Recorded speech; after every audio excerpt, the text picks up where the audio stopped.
Wonderful. Good morning, class. It's really good to be here today and that we can have this wonderful presentation on pronouns done.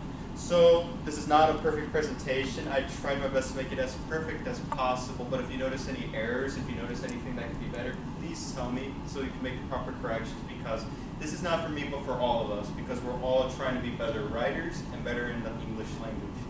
So to start off, what do we know about pronouns? Just shout out some things that we should know about pronouns. What's something you know about pronouns? It is a noun.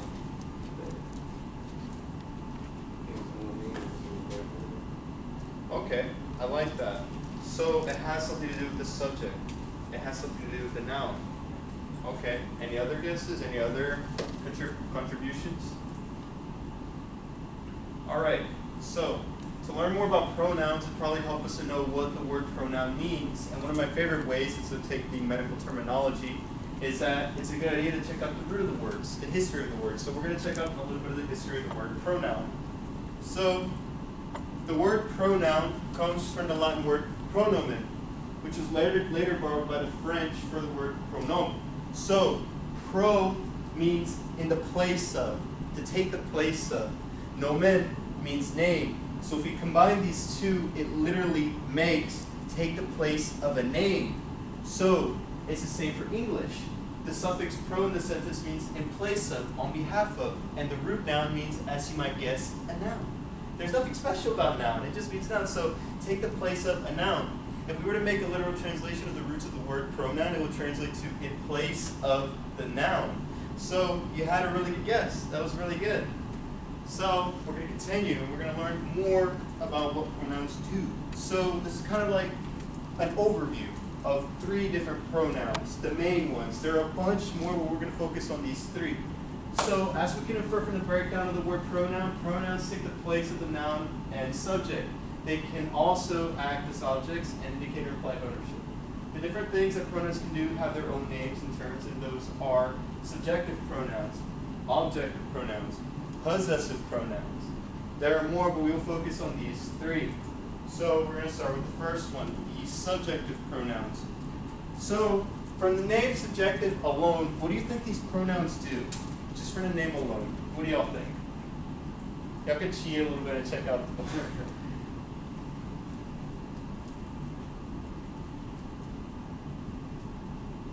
Subject class. We've already reviewed this. What does that mean? He said he's giving you a hint.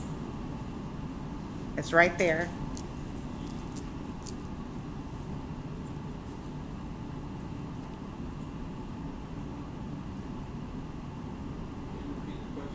Of course. What do you think subjective pronouns do? Like, what do these kind of like, how do I say this? How do I say this? How do I say this? I'm trying to say it. How do these kind of, what do these have to concern to? I forgot to say it, but just to kind of move on because we do have a time limit. Subjective has to do with the subject. If we go back to what we learned about pronoun, take the place of or be in behalf of the name, this takes the place of the subject. And here we have a handy little chart. So this will have both the singular and plural form. So for subjective, first person will be I, plural will be we, referring to multiple people in a group. Second person, and just in case y'all are taking any other English college classes, discouraged in college level writing. It's not recommended that you use second person, and if you were to use it, it would be you. Third person would be he, she, it, and they. It refers to a group of people. Okay, is that good? Was that simple? Understand? Okay, so we're going to make some sentences for these. That includes subjective pronouns. So, where did Kevin go? So, Kevin would be the subject. So, if Kevin is a subject, which of these will we use to refer to Kevin? He. So, what could be a sentence you could use with he that can kind of add on to answer this question? He went to the mall. He went to the mall.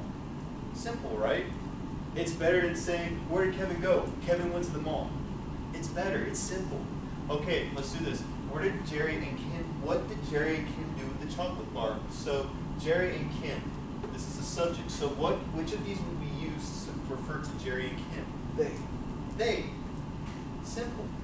So what's the sentence we can make using they? They ate the chocolate. They ate the chocolate bar. It makes it simple. It's better than saying, what did Jerry and Kim do with the chocolate bar? Jerry and Kim ate the chocolate bar. It's simple because you don't have to say it again. You just have to say they, one word in place of three.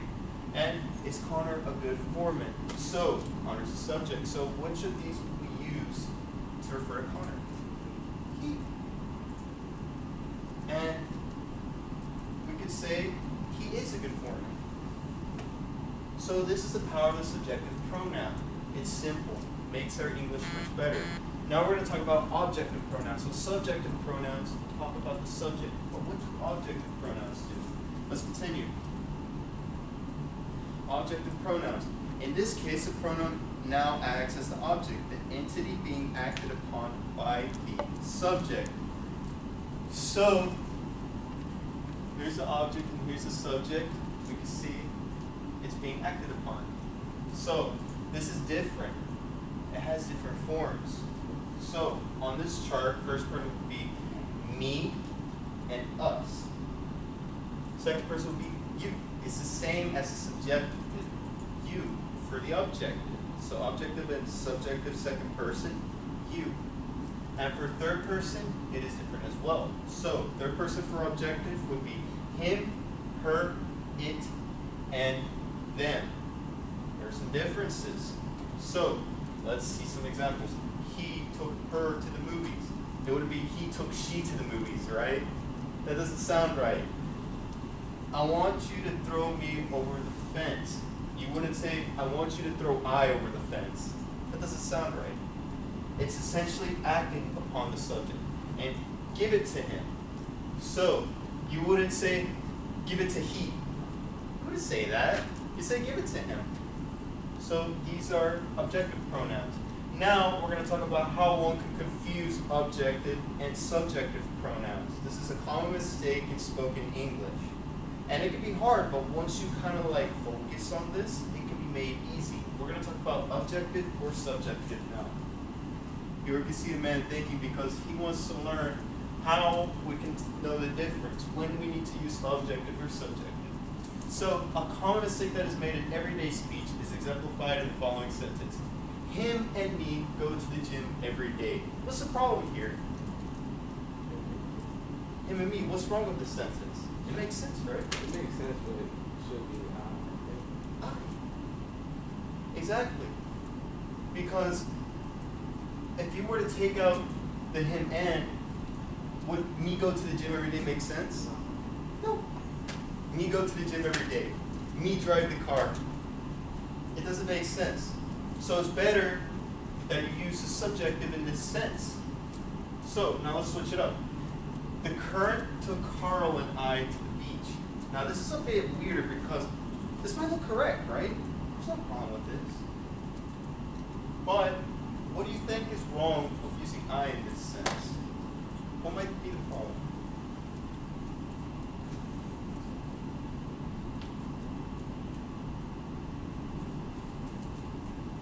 I don't think I to the beach would sound right. It wouldn't. I to the beach. Me to the beach would sound a lot better. That's actually really good. Now it's obvious we're not just going to use me to the beach, right? Me to the beach. But take me to the beach. Or drive me to the beach. Or throw me to the beach. Or throw me over the fence. Or pass me a soda, I don't know. You don't say pass I a soda. Or throw I over the fence. So, these are common mistakes, and this is known as the Troika test. The Troika test is actually unique to the MLB book that was assigned for English 111. But if you have that book, it has a wonderful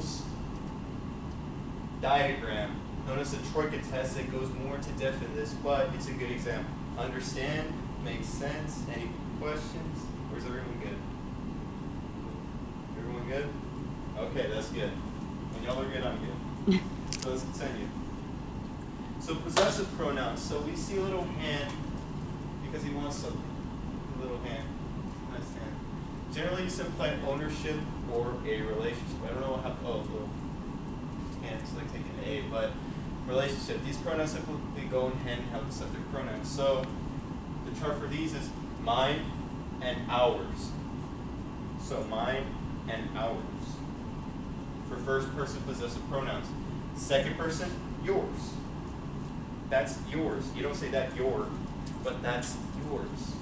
So it's almost as if all for subjective, objective, and possessive, it's all the same for second person, but for possessive, we're just going to add an S because it wouldn't make sense. It yours. And third person, his, hers, theirs, and its. Let Jane get Jane's back. Let Tom and Jerry resolve Tom and Jerry's conflict. So these are things that can be made better by using possessive pronoun. Let Jane get, oh, that's a bad example. Get her bag. Wait, is that a good example or not? I don't know. Let Jane get Jane's bag. Let Jane get her bag. We're kind of fixing these. Right, you're fixing it because now you're working to show ownership, right? Yeah. Possessive ownership. Yes. Okay, awesome. So let Jane get her bag, but it's not going to be hers. It's not going to be hers. Not so, let Jane get hers bag. No. Okay, so ignore these S's. And I think for his, you would use his, but ignore these S's. And this is plural. See, it's not perfect, but that's why we're learning, right? And let Tom and Jerry resolve Tom and Jerry's conflict. We can easily say let Tom and Jerry resolve their conflict. This is the power of possessive pronouns. But with possessive pronouns, there's a common error. And this is exemplified in its versus its. Let's learn more about this. So in its versus its, we're going to learn how to use these. So I'm pretty sure we've seen this all the time, right? Its and its.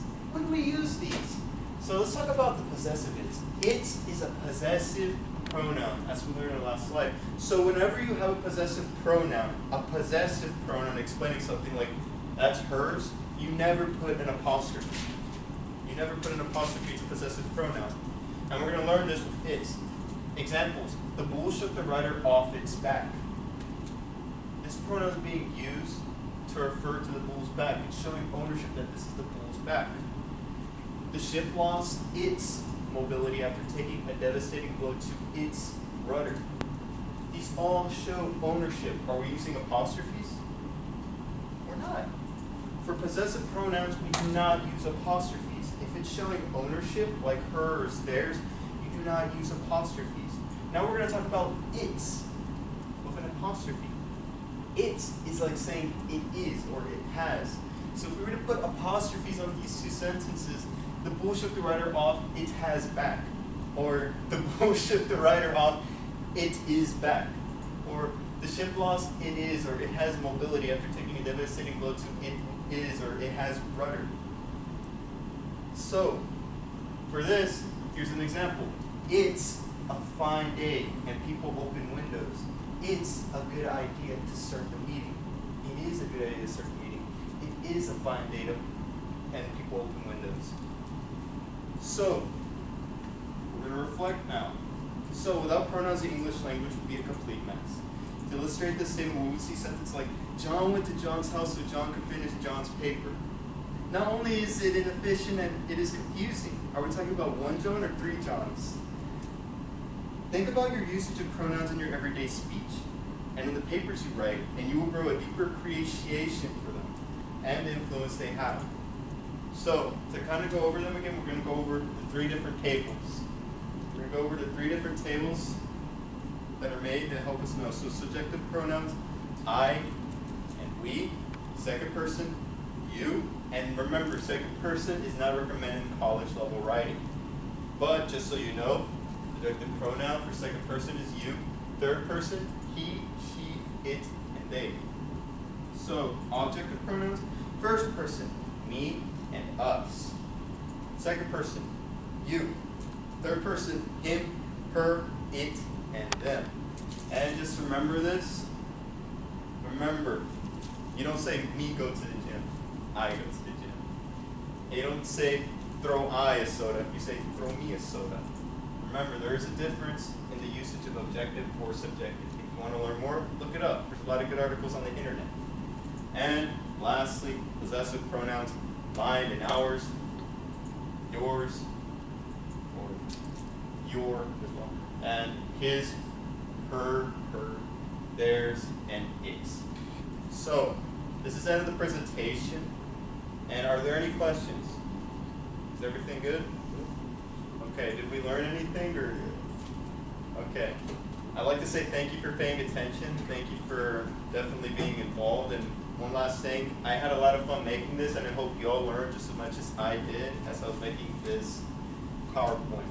So just remember the reflection. When you're doing any papers, when you're speaking, please think about what you're doing when you're using these pronouns. It's efficient, makes life easy, it makes your paper look that much better. So now we're at the end. So I sincerely hope you all have a good good day, and everything goes well. That's the end. All right, I have a question for you. Yeah. One, yours can be plural. It could be this is yours, or you could say this is your house. So yours, you are correct. That can be plural. What did you learn from now working on pronouns and doing the subjective, possessive, and objective forms of those? The biggest one was the troika test. That was the biggest one. When to correctly use I or me, when to use correctly subjective or objective. And another one that I learned is the difference between its and its. And this not only applies to its and its, but this applies to any word that ends with an S. Because if it's possessive, now I know that, okay, I don't need to put an apostrophe there, but if it is not possessive, I know that, okay, I need to put an apostrophe here. I know that when it has apostrophe, it's basically saying it has or it will. And if it doesn't have an apostrophe, it's replying to ownership, so it's a pronoun. These are the two biggest ones that I learned, and I also have a better knowledge of the chart. Although I still need to study it a little bit more because it's not 100% there. I definitely learned a lot, and now I actually have a cool resource I can use. I can honestly say I can go back and use this. So these are the two things that I learned. Okay, and then I see that you mezcla la lengua para el fin, para conclusión, ¿sí? Muy bien. Okay, so being that inglés or habla español y inglés, do you understand now maybe when you see both languages, pronombres en español y in inglés, do you see similares? Sí, gracias. O diferentes. Yes. Yeah, there are actually a lot of similarities, especially with the chart. I'm pretty sure anybody who's learning the second language would get used to the chart. You know, like I, yo, su, suyo, tuyo, nuestro. These all show different parts of grammar. And it also helps me a lot actually making that connection. Now, I'm a native in English, but having that knowledge of Spanish does help me out. Now, obviously, I don't have a perfect knowledge of Spanish because it's not like I went to school to study Spanish. I just spoke Spanish with my parents. It's different. But I could see the connection between the two. So now that I have that extra connection, things become a lot easier. Actually, it's helping me out a lot when I see some of the roots, because some of the Latin roots are the literal word in Spanish. So it's really cool. All right, thank you. No problem. No, thank you.